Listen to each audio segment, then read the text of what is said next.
Tu sais que j'ai l'impression que depuis que je consomme, ça me fait grave du bien. Tiens, prends-en un peu. Ouais, merci. Mais je comprends parce qu'il y a des gens qui disent que ça leur réduit l'anxiété et le stress. Mais moi, je sais pas, je me pose des questions quand même.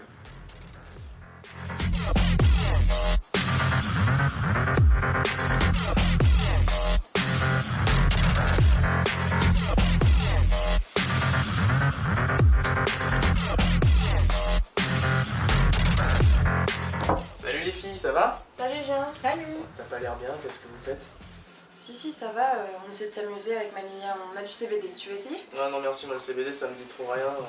Et d'ailleurs, vous savez qu'avec le CBD il y a des interactions avec les médicaments et ça peut donner des effets indésirables assez graves. Enfin, je te prends ton exemple, tu vois, Mania, je sais que tu prends de la clozapine, est-ce que tu as pensé à vérifier la compatibilité avec le CBD? Bah non, pas vraiment. Non? Et toi Anaïs, c'est pareil avec les antidépresseurs, du coup t'as vérifié ou pas? C'est vrai que comme je disais à Mania, je commence à me poser des questions en ce moment. Mais d'ailleurs, toi, t'es en pharma, non? Tu connais pas des choses à ce sujet que tu pourrais nous dire? Ah bah si, justement je vous dis ça parce que j'ai eu un cours sur ça hier et en vrai si vous voulez je peux vous expliquer un peu comment ça marche. Bah ouais, en vrai, pourquoi pas. Carrément. Tout d'abord, faisons un point sur le cannabidiol ou CBD. C'est l'un des composants majoritaires de la plante de cannabis avec le THC. Donc il agit sur les récepteurs au niveau du cerveau, mais contrairement au THC, il n'est pas psychoactif, c'est-à-dire qu'il ne procure pas d'hallucinations. C'est d'ailleurs pour ça qu'il est autorisé à la vente en France. Mais du coup, si c'est pas psychoactif comme tu dis, pourquoi on ressent ces sensations? Ouais, moi j'avoue, ça me détend grave, ça calme vraiment mon anxiété. Mais maintenant que tu le dis, c'est vrai que des fois je me sens pas très bien. Alors oui, c'est vrai que le CBD est beaucoup utilisé pour ses effets, mais le problème c'est que beaucoup de médicaments, notamment psychiatriques, agissent sur ces mêmes récepteurs une fois dans le corps. Mais concrètement, comment ça fonctionne? En temps normal, les médicaments que vous prenez sont modifiés dans votre corps par des enzymes pour être éliminés et pour sortir de votre sang. Le CBD empêche ces enzymes d'agir correctement, ce qui augmente la quantité de vos médicaments, en l'occurrence la clozapine et les citalopram, dans le sang. Donc si vous avez plus de médicaments dans le sang, vous avez plus d'effets indésirables et de symptômes ressentis. Il se passe la même chose avec d'autres types de produits connus comme le café ou encore la méthadone. Par exemple, avec le café, vous pouvez avoir des palpitations ou encore de la tachycardie.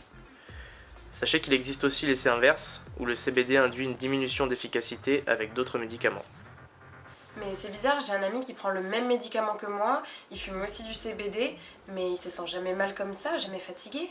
Alors il faut savoir que chaque personne réagit différemment aux molécules, puis en plus on ne sait pas exactement la dose que vous avez en fonction de là où vous l'achetez.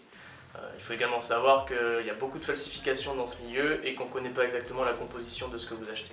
C'est vrai qu'on l'achète tous à des endroits différents, mais qu'est-ce qu'on peut faire du coup? Parce que moi, ça m'aide vraiment à me calmer.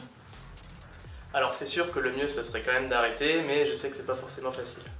Petit conseil toutefois, méfiez-vous de la concentration en CBD de votre produit, car une haute concentration en CBD cache souvent une concentration en THC bien supérieure à la limite autorisée en France. Merci beaucoup Julien, tu nous as bien aidé à comprendre ce qui nous arrive quand on prend du CBD. Ouais, merci, faudrait qu'on aille en parler à notre psychiatre. Ouais, t'as raison. N'hésitez pas, ils sont là pour ça, les professionnels de santé. Pour résumer, l'association du CBD et des psychotropes peut déstabiliser votre traitement. Cela peut aussi accentuer de nombreux effets indésirables, comme des somnolences, de la fatigue, des palpitations, ainsi que de nombreux troubles gastriques. Les réactions peuvent varier d'une personne à l'autre. Si vous avez la moindre question, n'hésitez pas à demander conseil à votre pharmacien ou votre psychiatre. Votre santé est notre priorité.